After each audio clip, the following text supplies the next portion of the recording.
বরখলা বিধানসভা কেন্দ্রের বদরপুর মাছিমপুর জিপির অন্তর্গত বদরপুর এক প্রথম খণ্ডের বাসিন্দা রিপন বরভূয়া ওরফে লীল বদরপুর দ্বিতীয় খণ্ডের রোকসানা বেগম বরভূয়ার সাথে দীর্ঘ ৫ বছর ধরে পরকীয়া প্রেম করে আসছে। প্রায় সময় রিপন বরভূয়া ওরফে লীল রোকসানা বেগমের বাড়িতে আসা যাওয়া করে থাকে। এতে গ্রামের পাড়া প্রতিবেশী লোকজন লীলকে প্রায় সময়ই বাধা প্রদান করলে লীল কোনো পাত্তা না দিয়ে উল্টো ধমকি দিয়ে থাকে। শুক্রবার স্থানীয় যুবক আমিনুল হক মজুমদার লীল ওই মহিলার বাড়িতে যাওয়ার চেষ্টা করলে তাকে বাধা প্রদান করার সঙ্গে সঙ্গে সে আক্রমণ চালিয়ে তার মাথায় গুরুতর আঘাত করে। এতে প্রাথমিক চিকিৎসার জন্য বরখলা হাসপাতালে নিয়ে গেলে সেখানে তাকে উন্নত মানের চিকিৎসার জন্য শিলচর মেডিকেল কলেজে প্রেরণ করা হয় বলে জানা গেছে। এতে পরিস্থিতি নিয়ন্ত্রণে আনতে গ্রুপ সদস্য সৈয়দ আহমদ লস্কর আলী সহ বিডিপি সম্পাদক মুদরিস আলীরা বরখলা থানার ওসি রাজেশ কুমার দাসকে অবগত করান।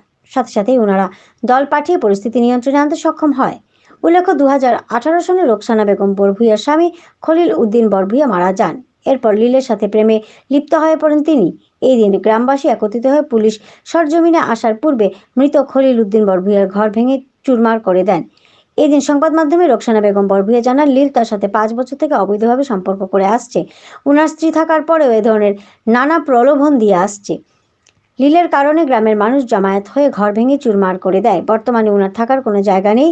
এতে লীলের সাথে থাকবেন বলে জানান তিনি। যদি তাকে লীল না নেয় তাহলে উনি সুইসাইড করবেন এ বলে হুঁশিয়ারি দেন। এর জন্য দায়ী থাকবেন রিপন বরভূয়া ওরফে লীল। অবশেষে বরখলা পুলিশ রোকসানা বেগমকে তার বাবার হাতে সমঝিয়ে দেয়। তবে এই দিন রোকসানা বেগমের ঘর ভাঙলেও কিন্তু লীলকে পাকড়াও করতে পারেননি জনতা।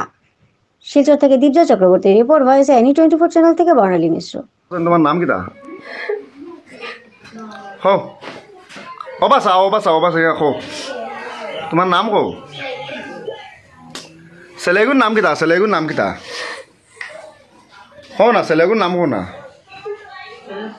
এরে সেলেগুর নাম কো না?